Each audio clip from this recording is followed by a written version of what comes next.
Hello students, this is a very important aspect. Now I am going to discuss the statistical distributions. Before discussing that, we have to just consider that when we discuss the statistical mechanics, so you can just say that statistical mechanics consider how the overall behavior of a system of many particles is related to the properties of the particles themselves.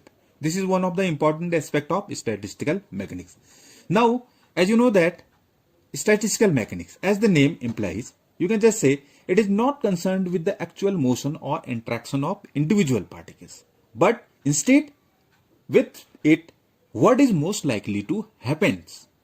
Means statistical mechanics is not concerned with the interaction or individual particles or actual motions of the particles, individual particles, but what is the most likely to happen.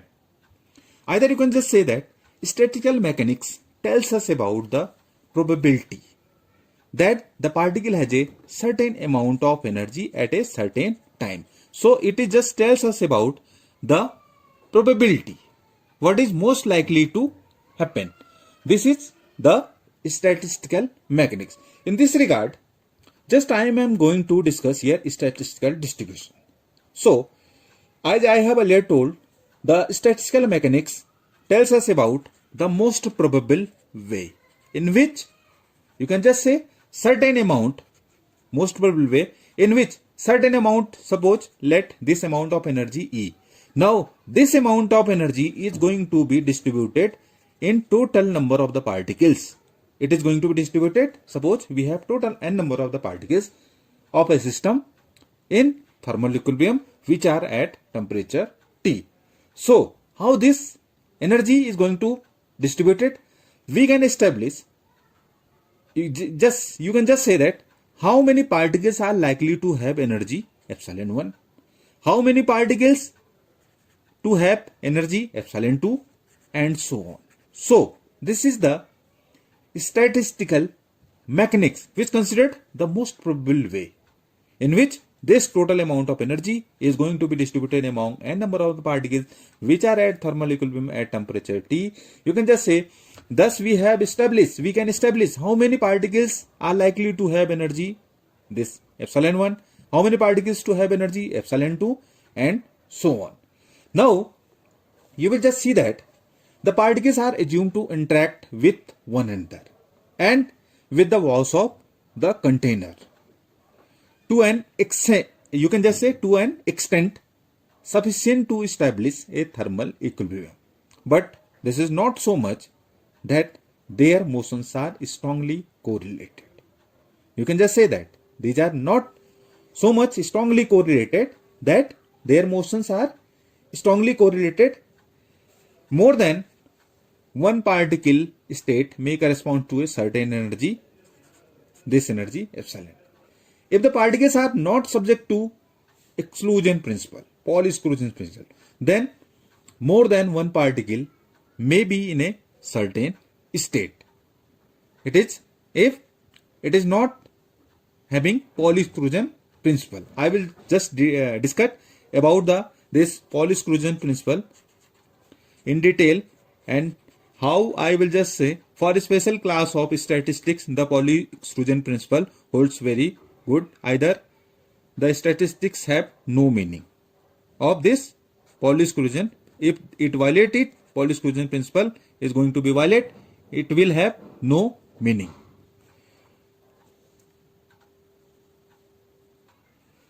Now you can just say the basic of statistical mechanics.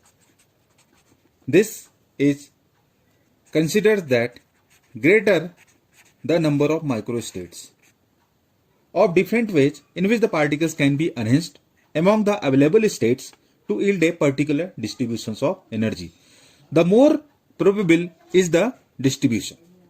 It is assumed that each state of a certain energy is equally likely to be occupied.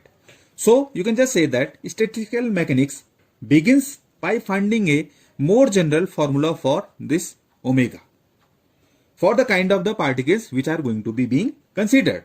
The most probable distributions which corresponds to the system which are being in thermal equilibrium is the one for which this omega it is the maximum one. You can just say for this it is the maximum one. Subject to the condition, you can just have this omega is maximum, subject to the condition that the system consists of a fixed number of n number of the particles, except when they are photons or their acoustic equivalent, you can just say phonons, whose total energy is some fixed amount of this E here. The result in each we have just consideration is that we have this number of particles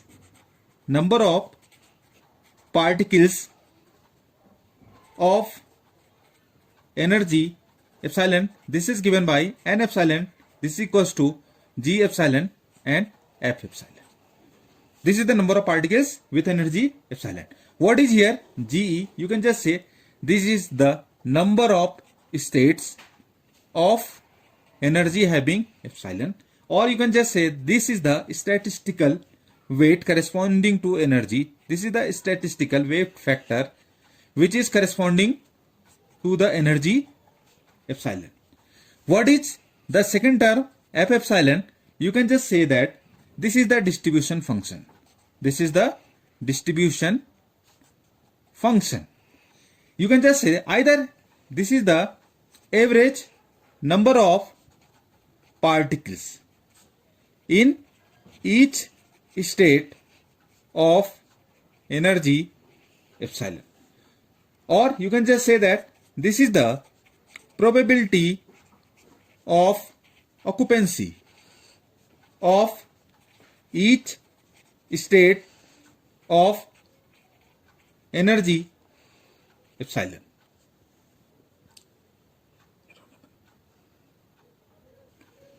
When a continuous rather than a discrete distribution energy is invalid, then this G epsilon, number of states of energy epsilon, this is replaced by G epsilon D epsilon.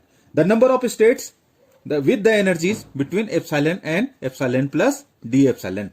When you can just say continuous rather than a discrete distribution of energies is invalid, then G epsilon, this is replaced by this G epsilon D epsilon with the energy range which is in between epsilon to epsilon plus D. So we have three different kinds of the particles. First, you just consider the identical particles. First, we are considering the identical particles that are sufficient far apart, which are sufficiently far apart from each other. That's why they are treated to be as distinguishable. We have first kind of the particles, identical are they, and they are sufficiently far apart. At the same time, they can be considered to be a distinguishable. For instance, you just consider the molecules of a gas. For consideration, molecules of a gas here. In quantum terms, you can just say that the wave function. In quantum terms, wave function of the particles overlaps to a negligible extent. So this is the Maxwell-Boltzmann distribution holds good for Maxwell-Boltzmann.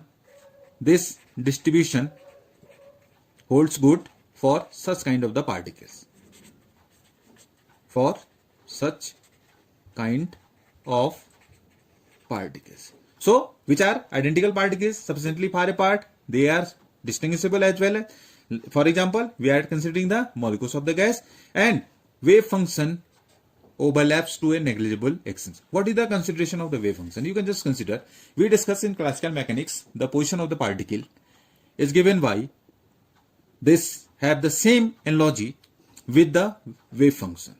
As in classical mechanics, all the information about the particle can be given by the position in classical mechanics. Similarly, in quantum mechanics, wave function, which is psi x, this will, if you just have about this information, you can have all the values regarding the wave function, regarding the properties the particle possesses. So this is analogous to the position as we apply in classical mechanics, the same role is played in quantum mechanics by the term wave function.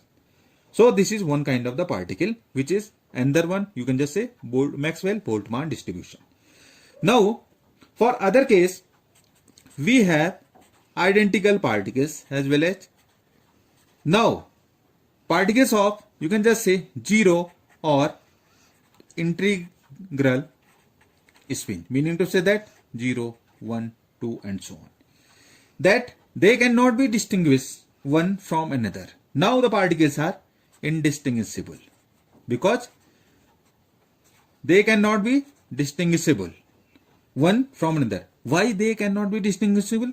Because their wave function, you just say it overlaps here. Such particles are called bosons. Either you can just say that bosons which have the spin 0, 1, 2, such particles are said to be bosons. They do not obey Pauli's exclusion principle. Pauli's exclusion principle is not obeyed by the bosons because its statement is that no two fermions can have the same quantum state. No two particles can have the same quantum state. So only one particle can exist in the one. This is especially applicable for the fermions. I will discuss in the next one. So Pauli's exclusion principle is not going to be valid for the this bosons. So there can be a number of particles can be in a given particle quantum state. A number of bosons can exist on a given number of bosons can exist in a single quantum state, single particle quantum state, more appropriate, in a single particle quantum state. Or you can just say that for this class of the particle, the statistics, it is called the Bose-Einstein statistics is valid. Bose-Einstein statistics holds good, and the particles which apply it, either you can just have Bose-Einstein distribution function holds good for this class of the particles. Distribution function holds good for them. Now a composite bosons can be made up of an even number of elementary particles. If these has spin half, as there is no way to obtain an integer spin from an odd number of half integers, because of the fact that that's why the bosons can be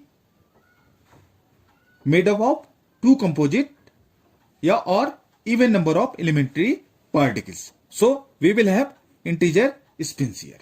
For example, bosons are simply you can just say the photons, phonons. You can have either this helium-4 or this pi mesons, and you can just have alpha particles. So these comes into, as the photons are in this category, you can just say that we shall use this Bose-Einstein distribution function, Bose-Einstein statistics, to account for the, you can just say here, for the spectrum of, for discussing the spectrum of radiation in black body. This is very important topic in the radiation chapter. Spectrum of radiation in black body is discussed with the help of this Bose-Einstein statistics. Now the third one, again they are the identical particles as well as they are identical particles. Now they have odd half integral spin. Meaning, what is meaning to say that odd half integer means they have the spin 1 by 2, this is 3 by 2, 5 by 2 and so on. That this can also not be distinguished from one another. So in this case also they are indistinguishable because they cannot be distinguished from one another. That's why this class of the particles are indistinguishable, and which are having this odd half integral spins are called the fermions. Why it is called fermions? I will just tell you. they obey the Pauli's exclusion principle. They obey Pauli's exclusion principle. What is the Pauli exclusion principle? Its statement is that not more than one particle, not more than one particle can be in one quantum state at a time. At one time. You can just say Pauli exclusion statement is that not more than one particle can be in one quantum state at one time. So only one particle can exist at a time in one quantum state, because this is the either there is no possibility, because Pauli exclusion principle is going to be violated in this case. So the quantum mechanics is not going to be valid there. Now this class of the particles or fermions are said to obey the Fermi-Dirac statistics. Fermi-Dirac statistics. These are said to obey Fermi-Dirac statistics, and for them the Fermi distribution function holds good for these particles. Function holds good for them. What are the examples? Examples, it is very important factor, because the protons, neutrons, electrons, you are aware of these elementary particles as well as proton, neutron, electrons, which are all called nucleons, because when we discuss the nucleus structure, then proton, neutron, electrons, proton is center, neutron, and electrons revolves in various orbits, and this helium-3 are called simply the fermions. These are called the fermions. As I have earlier told you, this electron are in this category. So we will use Fermi-Dirac statistics to study the behavior of the free electrons while we have a discussion of this free electrons in a metal. On the basis of Fermi-Dirac statistics, we have a discussion about the conduction of free electrons in a metal. You can just say that are responsible for its ability to conduct what? Electric current.